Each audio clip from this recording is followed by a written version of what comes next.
Frères et sœurs, chers paroissiens, nous tous les amis qui regardaient cette vidéo, je vous espère d'abord en bonne santé. Nous sommes après quelques jours après les rameaux que nous avons fêtés dimanche, nous préparant au jour saint, au grand jour de la Passion et de la Résurrection. Alors je voudrais parler aujourd'hui de la figure de Judas. C'est l'évangile de ce jour. L'un de vous va me livrer, annonce Jésus à ses apôtres. Il ne s'agit pas ici de donner une explication définitive des raisons pour lesquelles Judas a trahi. Tout cela reste très mystérieux. De certaine manière, il a emporté son secret avec lui. C'est encore au moins un jugement ou une condamnation que je veux porter ici. Nous sommes invités par Jésus lui-même à ne pas juger ni condamner, mais plutôt donner quelques éléments pour votre réflexion de ce que cette figure peut nous apporter à nous aujourd'hui. J'ai intitulé cette rencontre « Le pauvre Jésus ». Alors pauvre au sens bien sûr un peu méridional, oh le pauvre, peu cher, un peu comme si on le plaignait, mais aussi pauvre au sens évangélique. Alors d'abord, quelles sont les raisons de cette trahison? On ne sait pas trop, souvent en avance bien sûr cette question de la cupidité. Il aimait l'argent, c'est Saint Jean surtout qui nous en parle. Il nous dit qu'il tenait la bourse de la communauté, que même il volait dans cette bourse. On fait allusion aussi, ça c'est Matthieu, aux 30 cycles, 30 pièces d'argent qui ont été demandées pour livrer Jésus au grand prêtre. Il faut bien savoir que cette somme n'est pas très importante, c'est à peu près 2 jours de salaire. C'est plutôt symbolique, elle rappelle en fait la citation du prophète Zacharie. Je vous la lis. C'est le Seigneur qui parle. Il pesait mon salaire, 30 cycles d'argent. Et le Seigneur me dit, jette-le au fondeur ce prix splendide auquel ils m'ont apprécié. Je pris donc les 30 cycles d'argent et les jetai dans la maison du Seigneur pour le fondeur. À l'époque de Zacharie, du prophète Zacharie, en fait, c'est le prix pour racheter un esclave. Pour dire la dimension dérisoire, au contraire, de cette somme. Comme autre raison, on avance souvent qu'il était un zélote, un extrémiste qui voulait à tout prix combattre les Romains et qui pensait que Jésus pouvait être ce Messie au sens de David, au sens militaire, pour justement libérer de l'occupant romain. Tout cela reste bien mystérieux. D'abord parce que Judas est un appelé, comme les autres apôtres.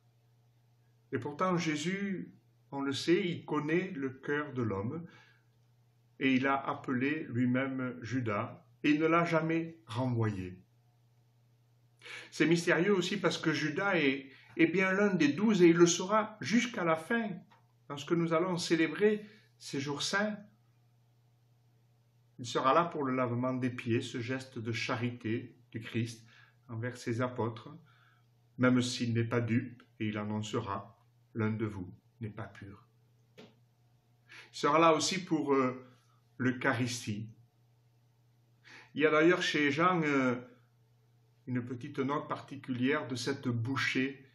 Ce n'est pas un geste anodin, c'est vraiment un geste d'amitié. Celui à qui le maître de la maison, pendant ce repas pascal, donnait une bouchée. Peut-être un peu comme une dernière tentative de convertir le cœur de Judas, comme quand il avait croisé le regard de Pierre. Peut-être que Judas aurait pu à ce moment-là s'effondrer en larmes et tout arrêter. Mais il accepte de manière hypocrite cette bouchée alors qu'il sait qu'il va le livrer. Et Jean rajoute, à ce moment-là, Satan entra en lui. Et puis jusqu'au bout, il est aussi un ami. Jésus l'avait annoncé, je ne vous appelle plus serviteur, je vous appelle mes amis. Là aussi, c'est par contre chez Matthieu, Marc et Luc, au moment de l'arrestation, que Jésus appelle encore une fois Judas ami. On peut y voir là encore, si on le veut, un dernier appel à la conversion, à essayer de briser ce cœur de pierre, ce cœur dur que petit à petit s'est acquis Judas. Judas, il reste le traître, c'est ainsi qu'il est présenté. Il y a cette malédiction qui repose sur lui, malheur à celui par qui le Fils de l'homme est livré. Alors vous le savez, ce n'est pas d'abord une malédiction au sens qu'il serait maudit, il n'y a que très peu d'expressions qui utilisent ce terme-là, mais malheur c'est plutôt au sens d'un chagrin, hélas. C'est aussi comme ça qu'on a traduit ce qu'on appelle les malédictions, en fait, on les a traduites par malheureux. J'allais presque dire le pauvre. Judas, finalement, nous rejoint. Judas, notre frère, c'est l'expression d'un prêtre, Primo Mazzolari, un prêtre italien de l'après-guerre, auquel d'ailleurs le pape François a rendu hommage en juin 2017 en allant se recueillir sur sa tombe. Alors je vous lis un passage de ce qu'a écrit ce prêtre sur cette figure de Judas. Pauvre Judas, notre pauvre frère, le plus grand des péchés n'est pas de vendre le Christ, mais de désespérer. Pierre aussi avait renié le Maître, et puis il l'a regardé et il s'est mis à pleurer, et le Seigneur l'a remis à la place qui était la sienne, celle de vicaire du Christ. Tous les apôtres ont abandonné le Seigneur, et ils sont revenus et le Christ leur a pardonné et les a repris, avec la même confiance. Croyez-vous qu'il n'y aurait pas eu de place pour Judas? S'il l'avait voulu, s'il s'était rendu au pied du calvaire, s'il avait seulement regardé Jésus à l'angle d'une rue, à un détour du chemin de croix, le salut aurait aussi été pour lui, pauvre Judas.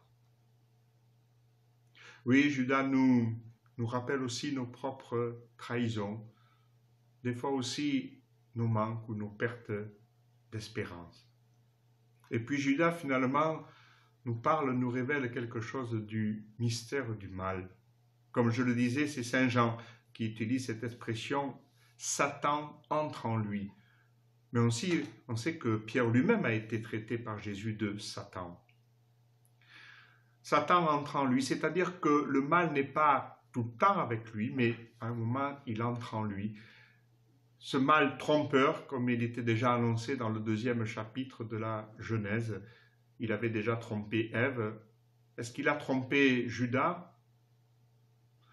En tout cas, c'est Matthieu qui nous dit qu'il a été pris de remords après la trahison. Je cite, « Alors, en voyant que Jésus était condamné, Judas, qu'il avait livré, fut pris de remords. Il rendit les 30 pièces d'argent aux grands prêtres et aux anciens. Il leur dit, « J'ai péché en livrant à la mort un innocent. » Ils répliquèrent, « Que nous importe, cela te regarde. » Judas va traiter lui-même Jésus d'innocent devant les grands prêtres. Alors en résumé, qu'est-ce qu'on peut reprendre, se rappeler de cette figure de Judas? D'abord que Jésus l'avait choisi et ne l'a jamais renvoyé. Il a été cet ami, Judas, jusqu'au bout, jusqu'au dernier moment au Jardin des Oliviers. Jésus ne revient jamais sur les alliances qu'il crée, sur les amitiés qu'il forge avec chacun de nous. Et puis enfin, Judas avait été choisi aussi pour annoncer la bonne nouvelle. Jésus avait choisi ses apôtres pour être avec lui et les envoyer prêcher. Cette bonne nouvelle dont Jésus parle à Nazareth, « Je suis venu annoncer la bonne nouvelle aux pauvres. » Prêcher la bonne nouvelle à tous les pauvres, bonne nouvelle de la miséricorde. Oui, le pauvre Judas.